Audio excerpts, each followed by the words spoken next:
Hello, everyone. Welcome to Keep It Spiritually Simple. I'm your host, Sandra McAllis. What a glorious Monday it is today here in the DC area. The sun is shining, it's crisp. Everyone's getting ready for the week of Thanksgiving to celebrate some traditional foods and family and friends, and everyone's in their hearts.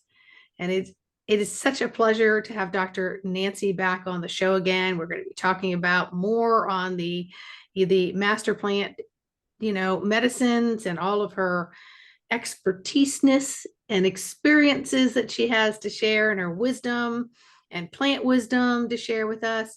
But in the meantime, I would just like to ask real quick as the show begins, would you please join us by hitting like, subscribe, share, leave us a comment, and hopefully you can leave us a question and maybe it'll get answered on another video.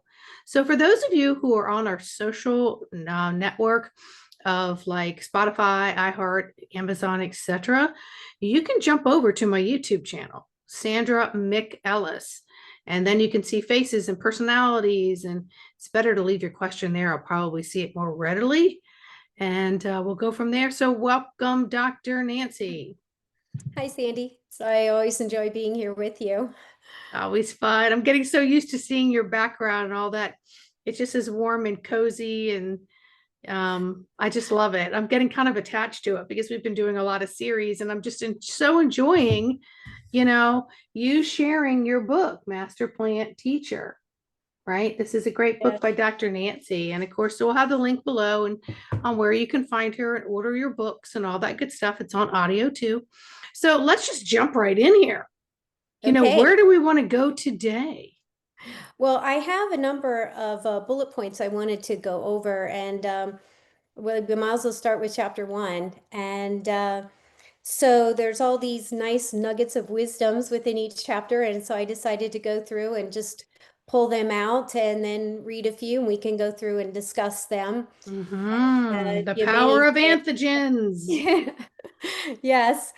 So that is the title of the chapter, as Sandy just explained. And so entheogens, also called psychedelics, is a newer word used in place of psychedelics to differentiate their use as medicines. Entheogens allow the ego, mind, personality, and body to step aside and allow the soul to connect in higher dimensions for a variety of experiences. The word entheogen removes the stigma associated with the term psychedelics, which gives proper respect and honor to these plant teachers. Entheogens produce altered states of consciousness or mystical states going beyond the third dimension, which leads to transpersonal and transcendent experiences. Psychedelic research over the years have found the benefits of utilizing the sacred plant medicines in mental health and medical arenas. Yet pharmaceutical companies are currently doing research and trying to create synthetic versions of the different plant medicines in order to purchase patents for mass distribution to the public in the future. There is a concern about psychedelic capitalism and what it will do to the indigenous communities being exploited by mass demand of these sacred plants that have been used for thousands of years. So let me stop here for a second because that brings up a point. Right now, we have a lot of people that's going into the Amazon. They've been going into the Amazon for many, many years, and they're finding more and more plants and different I don't want to say creatures, but they're creatures to us because we've never seen them before. All these different types of mammals and birds and all just kinds of lizards and things like that, that is just so, it's just we've never knew they existed. And so they're always finding new plants and botanicals and things like that. And we have a lot of corporations that's been coming in and buying a lot of the Amazon. And of course, the different governments just sell it to these different companies that the indigenous communities have lived on for thousands of years and just kind of pushed off their land. And they don't have a lot of funds. There's been a lot of donations that's been taken within the psychedelic community or entheogen community to try to help them fight their through attorneys, hiring attorneys to give them representation. But it's just no match to a lot of the corporations that just come in and then a lot of it has been actually, I guess you could say, bulldozed down because of cattle ranching and things of that nature. So basically, the Amazon is being exploited for a variety of different reasons, and it's actually the lungs for the planet. We get a lot of our oxygen there from the Amazon, and it's just really a sad case of what's really been going on. And I think more and more we're feeling the effects of the lack of vegetation on the planet just because it's just getting bulldozed down and paved over with cement. So I think that something has to change. Unfortunately, when people go into the Amazon and they cut down all these plants and vines and vegetation of all different types, it's not replaced, including the psychotropic plants. They're really running the risk of being over harvested and going into extinction. And that's what they talk about with, when I bring up this term, psychedelic capitalism. So there needs to be a replanting of these psychotropic plants. They're very precious and it takes many, many years for them to grow. And so without any plant replanting of them, we're going to run out of them. So that's what people are worried about right now is the extinction of these very rare, beautiful plants and the master plant teachers especially. So, I mean, all plants have value, but these are very sacred. And that's what my next bullet point is here. These plants are sacred and have spiritual powers, for they cause awakening to take place during the religious ceremonies and are not meant to be used for capitalistic purposes. Yes, it will help globally, yet mass harvesting will drive them into extinction. There needs to be a replanting of these sacred plants and preservation measures needed to be taken seriously. Currently, it is illegal to plant these sacred plants. For example, you can't plant these in your backyard. You will be arrested. Currently, the Amazon is being exploited and psychedelic plants are harvested without any seeding of new plants. People are going deeper into the South American jungles and cutting down every psychedelic plant they can find and selling them to the highest bidder. Entheogen is a Greek word meaning God within and is used in connection with entheogens because it allows one to have that mystical oneness with divine source. It shows our transparency without all the coverings, which is emotional, mental, physical bodies, to show our true divine nature, which is our soul made of source frequency. And I'll just say this last one, we can talk about this. The last portion of entheogen is gen to mean becoming. Therefore, our mystical experience of entheogens would cause an awakening of revelation that God is indeed within us and are becoming this likeness of the divine.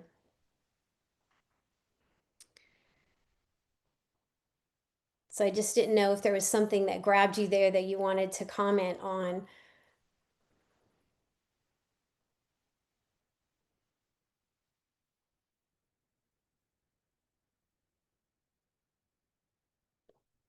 You're on mute. Silly me. You were saying something about gene means something. Gen, Jen, Gen, yeah, like back end of entheogens. entheogen. So what does gen mean? Because gen comes after a lot of words, but what does it mean for the Yeah, plant they're medicine? saying it's actually showing what's within. Okay. So it's actually, I think that's from the Greek, because I know what you're saying. There's a lot of different words, but they come from different languages. And yeah, it's showing the nth neogen is in en, and then theo means God, and gen is within.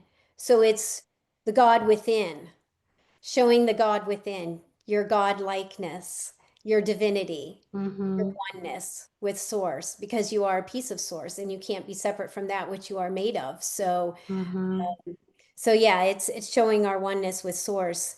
And so that's really the breakdown and definition of entheogen.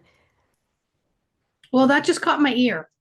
I was like, Yeah. oh, so basic, you're when you're doing these plants in a sacred ceremony way, you're just becoming closer and communing with the God source of you, of the all, but it just happens to be a catalyst through the plant medicine, Yes. right? Yeah, So they're the that is what I want to stress to everyone, that everything that is on this earth is made from God and has God in it. If you Mhm. want to choose that word, I use source creator, infinite source creator. I started using God again in the last maybe 15 years for the lack of a better expression to others to understand who I was referring to. Mhm. But for about 20 some years, I couldn't even use the word. It wouldn't even roll out of my mouth.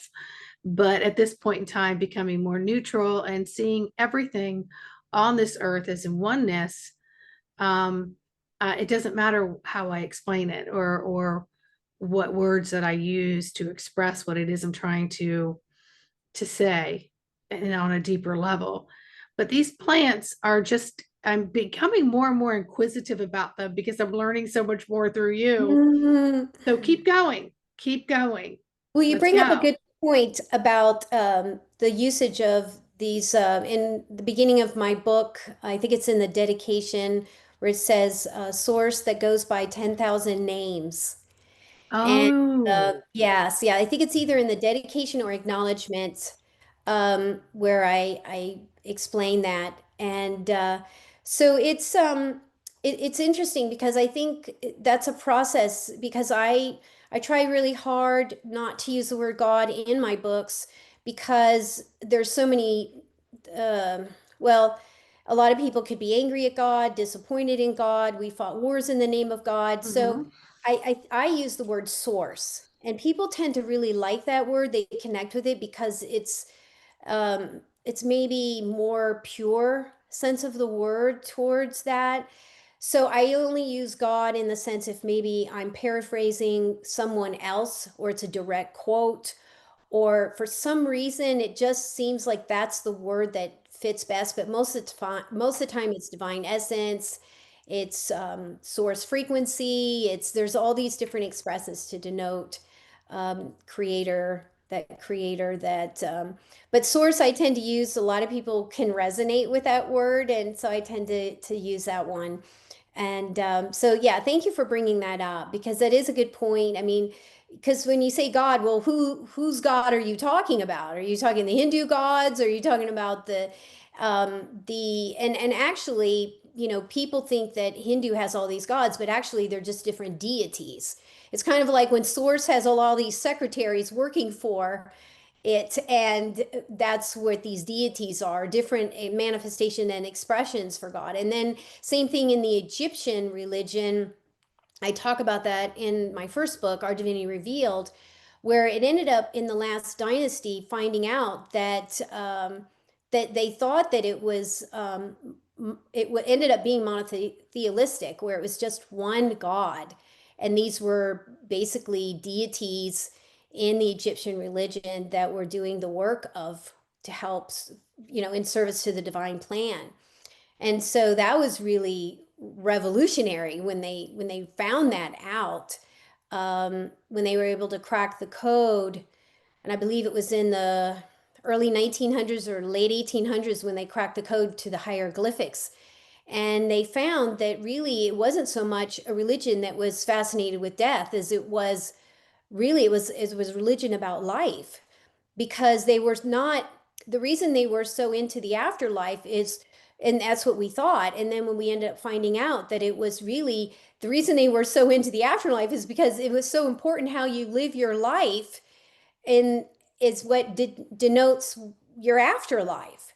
And so that's why it was so important to live your best life, and in accordance to the spiritual principles.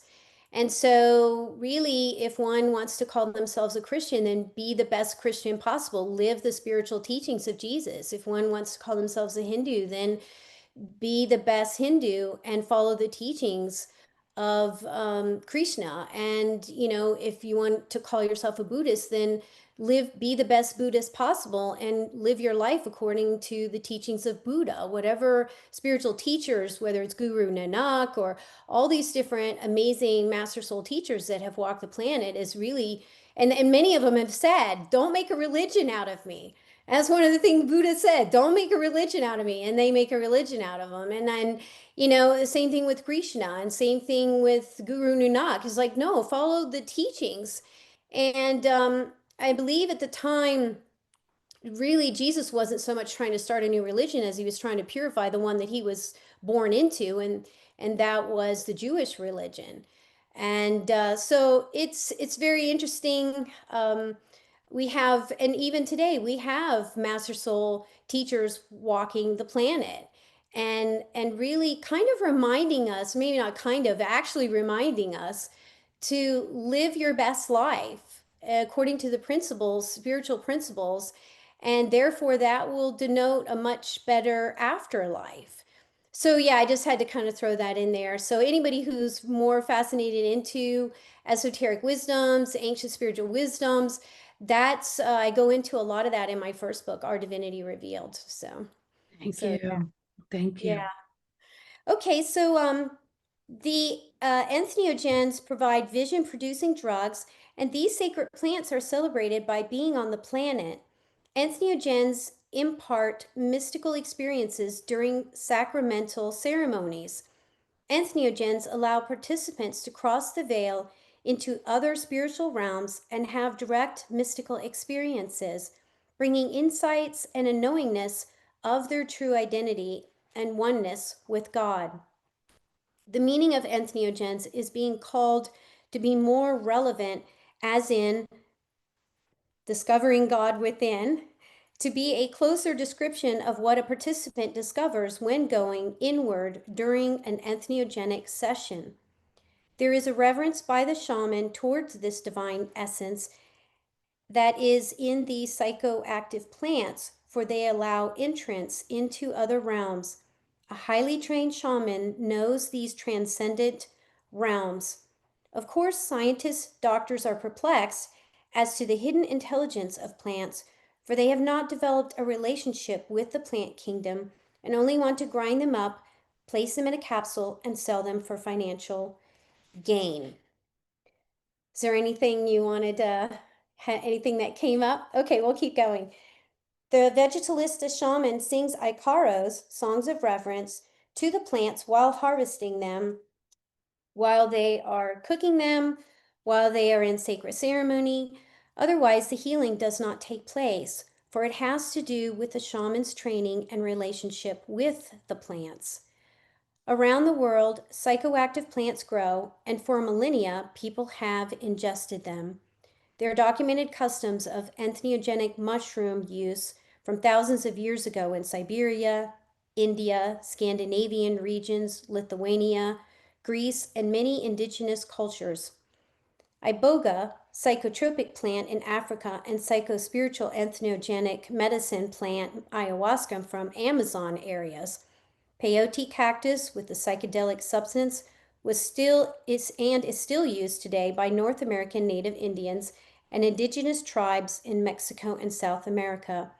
In India, the plant Soma, S-O-M-A, was so revered because of its psychedelic properties and ability to create mystical experiences that the Hindu priest class in India declared it a deity for its ability to show divinity within. There is even Christian artwork from the early century AD showing Jesus and early saints in many churches with psychedelic mushrooms producing self inquiry, expansion of consciousness, and remembering that one is an infinite soul. I go into this deeper into this book, Master Plant Teachers, about all the frescoes. A lot of them are in Germany and France, and there's a number of them that people come from all over the world to see these frescoes, and they have all these mushroom trees and mushroom plants and Jesus holding mushrooms. And there's actually one that talks about the blind man getting his sight back. And what was interesting is a new twist on this, or I should say, an awakening experience was when I was doing my research. They were like, well, if these are uh, expansive consciousness and vision producing and an awakening, wouldn't it be very interesting if really the person, we think of it as being a physical manifestation that his eyes were opened, but maybe because he had entheogenic plant, that he had this mystical experiences, and then his eyes, he has this awakening, and therefore they're talking about that's how he got his vision back, or his ability to see beyond a third dimensional reality. So I thought that was very interesting. That's what grabbed me when I was doing the research, and I thought maybe that's what they meant. Um, so so yeah, I thought that was really interesting. A highly It is trained. pretty powerful because if you think about our bodies, right? And our fascia, which is underneath the skin, and we're learning so much more about it. It's like the brain of the body. It has all these membranes and memory and information in it. And you can work on the fascia and release so much throughout the body, physically, mentally, and emotionally. And so if you are doing, plant medicine, and then you're able to sort of go into the body as well, because you're relieving pain, you're kind of redesigning, rerouting, opening up pathways that could be blocked or twisted or stumped. You're opening those up. So I could see where, we would could have physical sight, but we're also mostly focusing on the non-physical sight of awakening and being blind to what is right in front of us with the God source energy within these plant medicines. Yeah. Yeah, I just thought, when someone's eyes have been opened, I thought, well, maybe they're talking about something more deeper than just the physical eyes, being opened. Yes, yes. So, a highly trained shaman deals with the spiritual aspects of the participants in their ceremonies or works with individuals' illnesses and disease and are that are spiritually imbalanced and need correction by healing from traumas, which will heal any physical ailment. For centuries, all shamanistic indigenous cultures have been working in the spirit realms to help souls in their human journey. Yeah, I just, something came to me because a lot of people think this is just ceremonial work, but really they work with so many different plants to heal all kinds of ailments. Let's say somebody has a rash or eczema or something on their skin, they're going to come up with a salve and lay it on the skin and maybe wrap it with some sort of plant leaves and things like that. So they do a lot of things. In fact, I had recently come in contact with somebody, and of course, when they hear about my work, they'll tell me if they've done ayahuasca. And this person was sharing how she had experienced ayahuasca, and I asked her what brought her to the medicine, and she said that she had this painful trauma and experience that she needed to get over. And it was the loss of a child. And she was so angry at God because she felt God had taken her child from her, why, all these things. And she just couldn't get beyond this trauma, this pain and suffering. And so she ended up going to a shaman and experiencing ayahuasca, and it completely, I think it healed, not just healed her, but it answered a lot of questions to her whys when she was on the other side. And she she recognizes the experience and the reasons why, and she's had other children since then. But I just, we don't even think about, there's so many different ways and reasons why people come to the medicine for healing. And so that would have been, emotional, mental pain and suffering that needed, that type of trauma needed to be cleared out.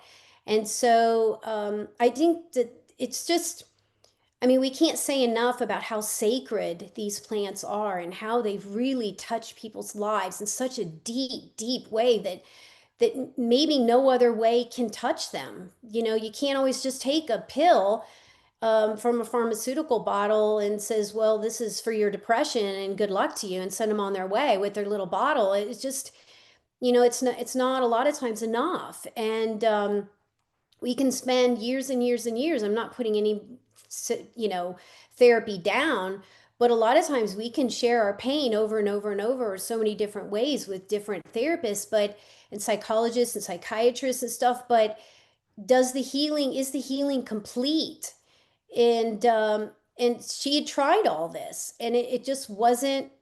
I don't think it went deep enough for her. And so thank goodness we have these different plants that can really bring in such a deep impact on our life and touch us so deeply that no one else can do this for us. So I just had to share that because I mean so many people when they it's was in related to you know, my books, I being in publishing and things like that. There's a lot of things, this factors and people I come in contact with, and I just knew that it was Mother Ayahuasca that put us two together. And so it was, you know, just so many things with regards to publishing and the industry that authors have to do with distribution in their books and stuff. And I didn't even know. It's kind of like she shared with me when she knew that I had done ayahuasca and I was, you know, this book had been published and that type of thing. So yeah, I'm always amazed at all the different beautiful ways that these psychotropic plants touch people in such a deep, deep way. And it changes their life forever. I mean, this is, and it just leaves such a beautiful perfume, you know, on Mm. the soul. You know, they just are like, oh, you know, thank you so much, you know, for these sacred, powerful, beautiful plants that hold an actual consciousness within them that is here to help. They incarnate into these plants to help humanity with our struggles here in the physical dimension. So Yeah, and I just oh, so go ahead. sorry. No, go ahead. Go ahead. I was thinking because, of how powerful these psychotropics are and what they can resolve and dissolve and help you live a more healthier, connected life. I was thinking about what we do when someone's not feeling well in our home, right? Whether it's a flu, a cold, a stomach bug, the nurturer will always go to the kitchen. And in the Mhm. kitchen, there are herbs, and call it witchery, call it potion making, but we pull together the foods that Mother Earth has provided based upon whatever that need is. It could be, a homemade chicken soup with a lot of long cooking, a lot of love and care. It could be ginger tea, sliced and boiled and added with things. It could be, homeopathy of any kind, oils, whatever it is, and we nurture whatever is in that moment of illness, right? But so why wouldn't we go deeper into the spiritual realms where we have a lot of turmoil and disconnect and trauma and nurture that with God's gifts from the earth? Because we have no problem going to the kitchen because going into the kitchen is a normal thing to do, right? It's an everyday a-okay thing to do. There's been so much woo woo and disconnect from using the psychotropics, and now that a lot of these studies are coming up and people are talking about it, and you and I are doing videos on it to open up people's minds.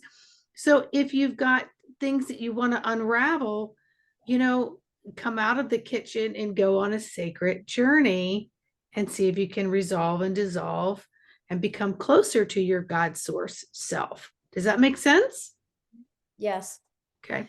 Yeah, and I think a lot of people are realizing these plants are more than we realize. And I think for centuries we'll still be learning about these beautiful, powerful, divine essences that we share the planet with. And like, you know, I don't know if we brought this up, but I just find it interesting that because I was wondering, well, how did humanity find out about these plants? And they said that the plants talked to the indigenous tribes and said, well, if you put these plants together, then this will heal this ailment and this will heal that ailment and stuff. So over the centuries, they've had to learn a combination of all these different varieties of plants and herbs and leaves and vines and things like that to what heals the ailments. So like I said before, I mean, shamans, we always think of just ceremonial work, but really a true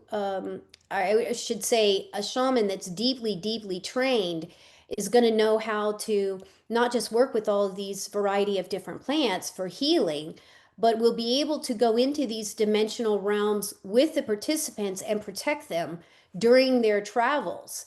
They are very intimate in knowing these different realms. They've gone into them many, many times, and they've had to demonstrate this to a master soul shaman, their teacher.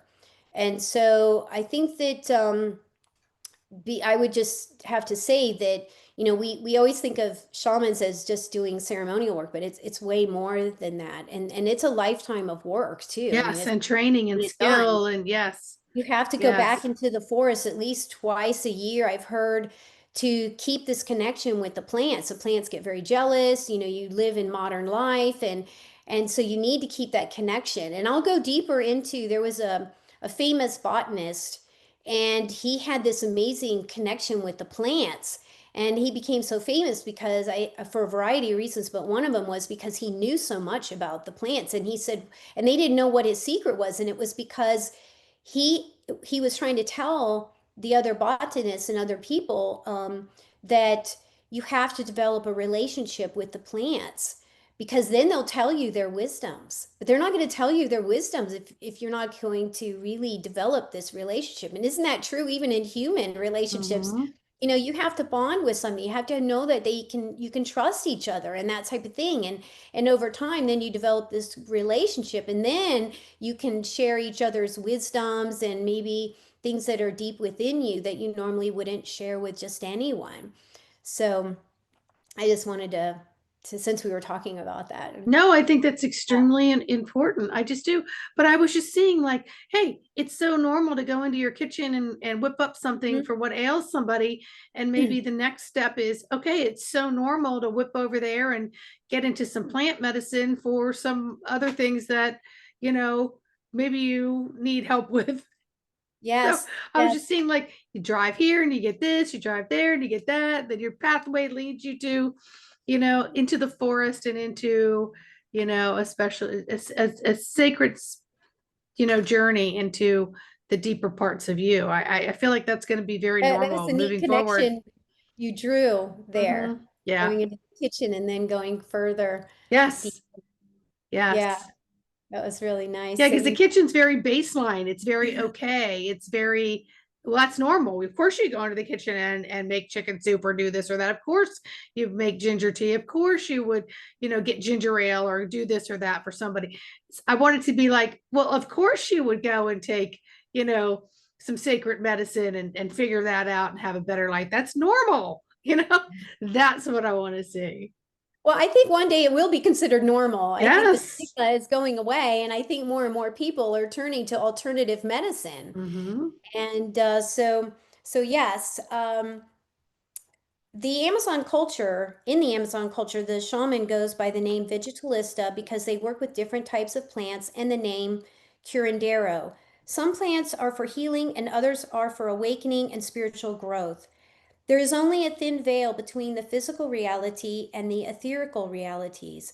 There is a portal in the center of the earth that will connect to the upper realms. There can be scenes of darkness and lower beings on an entheogenic participant's journey in the beginning, and then they move on to a more beautiful scenery and celestial essence dimension where messages can be accessible. The center of the earth is the first dimension visited, and then a participant travels beyond into cosmic realms in the universe. And we're going to go into this because this is covering a lot of information. The Buddhist belief system describes this as the bardo, Bardo, while one is going down into the center of the earth portal, the lower worlds, then upward onto a paradisical realm filled with transcendental mystical experiences. Spiritual dimensions do exist according to shamans all over the world, and their specialty is traveling and working in these other dimensional realities. Okay, now this one's this one's really deep.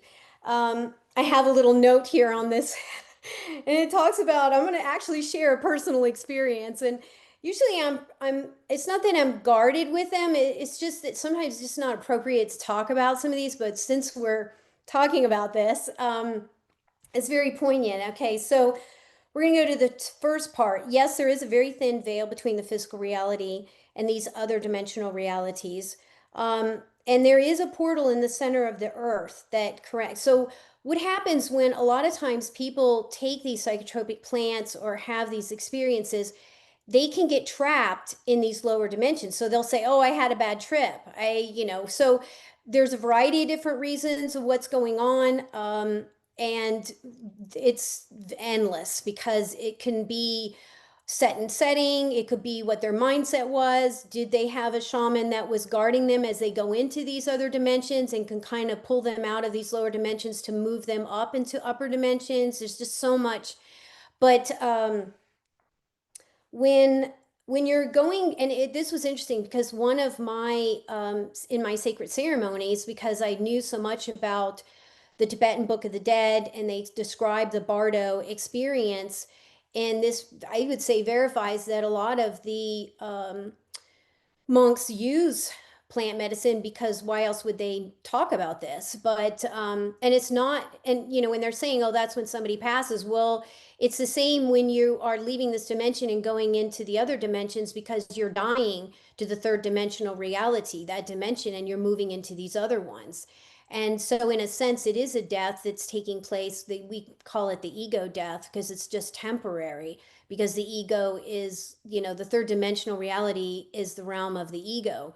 So what will happen is a lot of times people will have these, they're in sacred ceremony, they've taken the medicine, and they're having this experience of going through the bardo, but they're not familiar with the bardo and what that is and having these experiences. So it can be kind of frightening because you can see a lot of these creatures or some of these things in these lower dimensions. Yes, they do exist.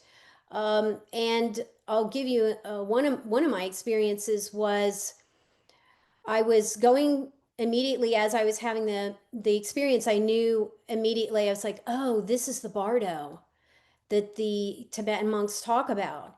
And so all these, and I didn't even look at all of the what was around me. I just felt a lot of darkness. I knew I was in a very dark place, and I just kept radiating out love. That's all I was doing, is just radiating out pure love. And I was just wanted to send this love out to all of these different souls and manifesting in different forms. And therefore all of a sudden I found myself in like this dungeon, and it had like the torches on the walls, and it looked very, just medieval, almost even pre-medieval. And then I realized I was in this prison, and there was all these cells. And then there was one person that was there that was kind of like the guard, I guess you could say, and all the cell doors were open. So I walk up to him and I said, "Where is everybody?"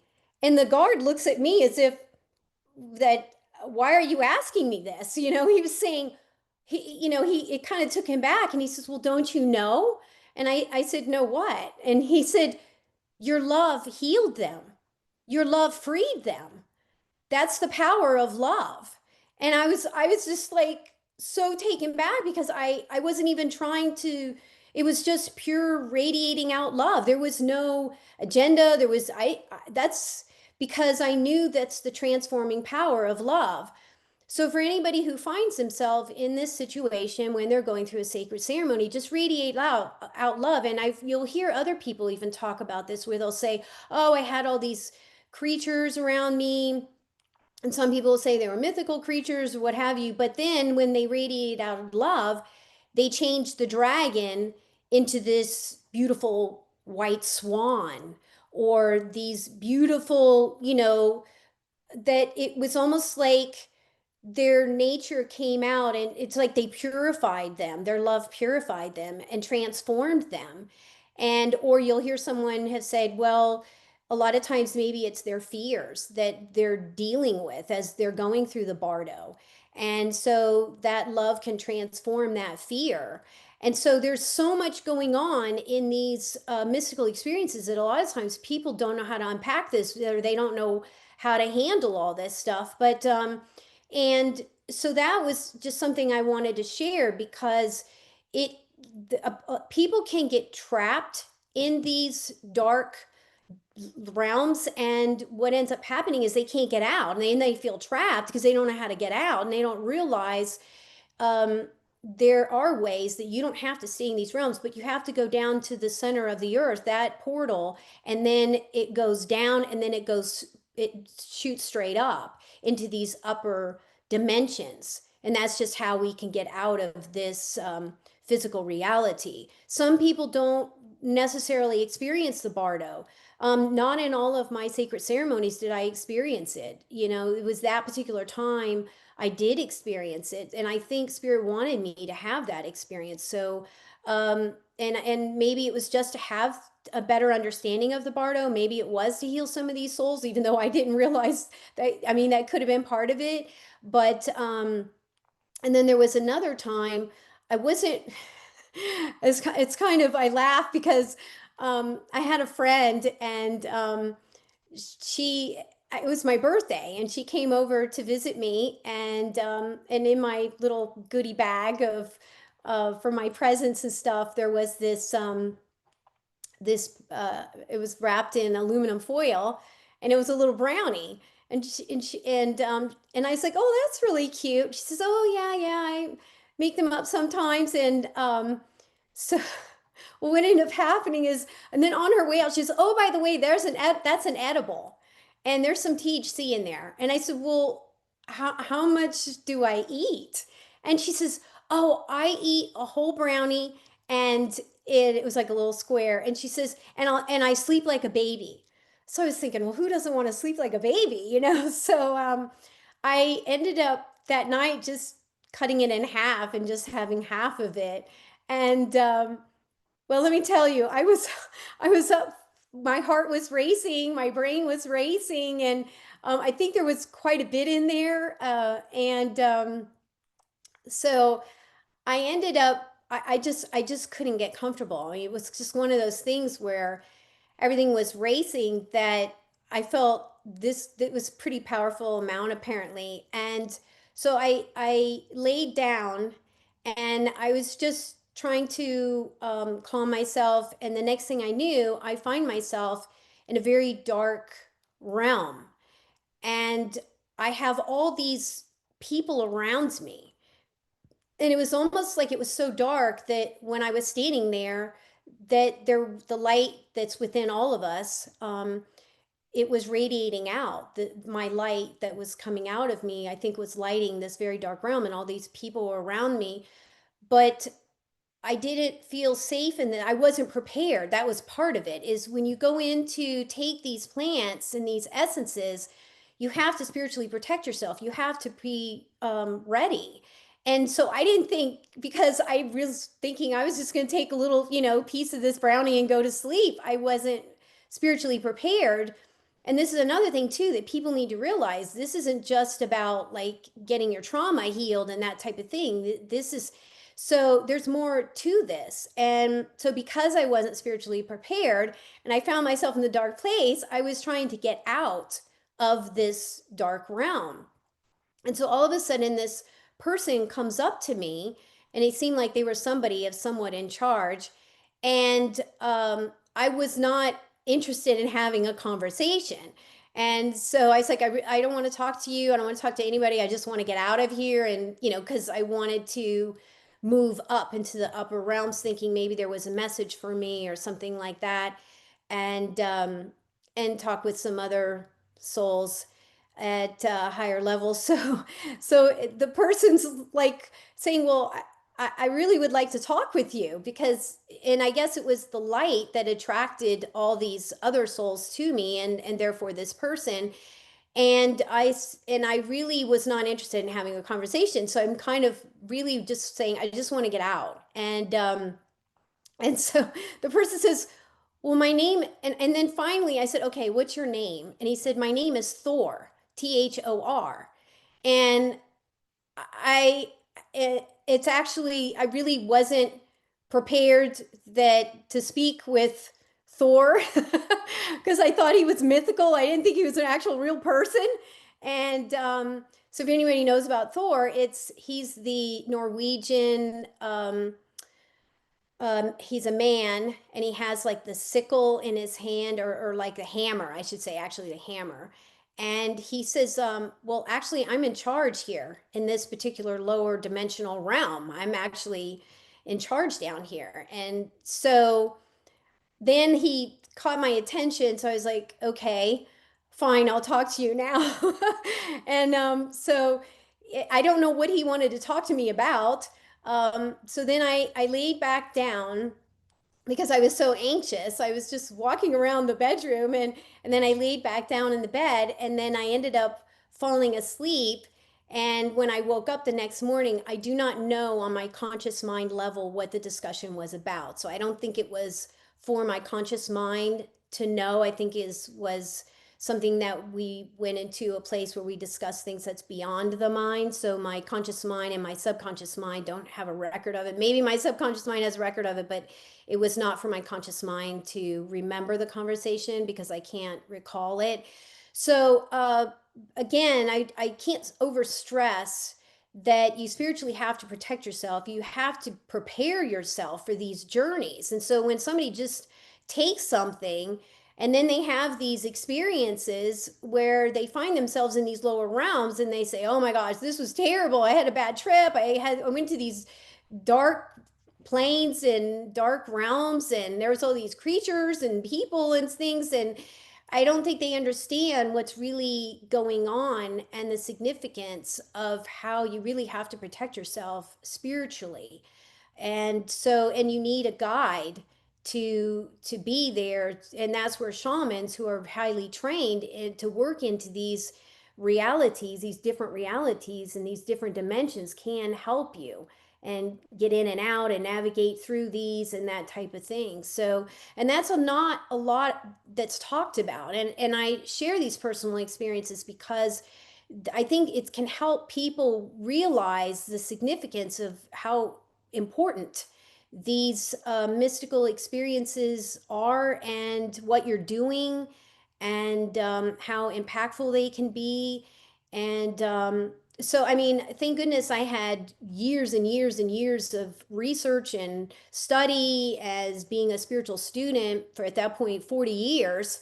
And so, it's just, it really helped me have a deeper understanding of what I'm trying to do when I leave the physical reality and I go into these other dimensions. So I think it was a good experience for me to have.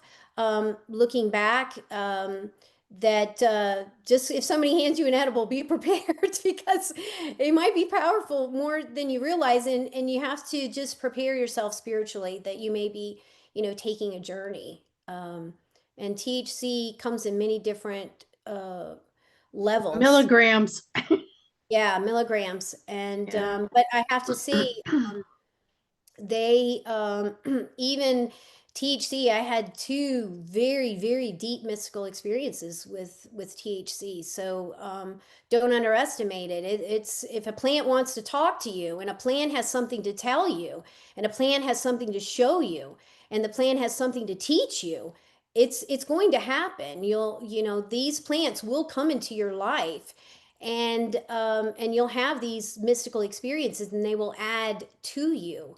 And actually it's all part of our growing and expanding experience, but I just can't say enough about how the spiritual protection is definitely needed and to be taken seriously when working with these sacred plants, because they'll take you to some of these amazing dimensions and have these experiences that if you're not prepared, it can actually be quite frightening. And but then I think it's spiritual protection is important.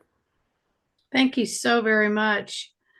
Well, here we are at the end of our episode already. We're going to have to continue again. Dr. Nancy, I want to thank you so very much for coming on again and sharing this very important information about plant medicine and what it can do for you and how sacred it is. And guys, we have other episodes prior to this one, so please go back and listen to them all.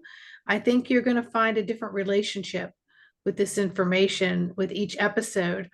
And in order to join us on each episode, please remember to subscribe, to like, to share, to leave us a question.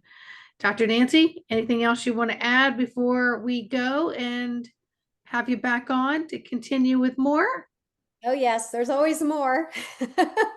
I'm looking forward to being back with you in the next episode. Awesome. All right, everybody. Remember, keep it spiritually simple. Thank you, Dr. Nancy. We'll see you soon. Bye, everyone.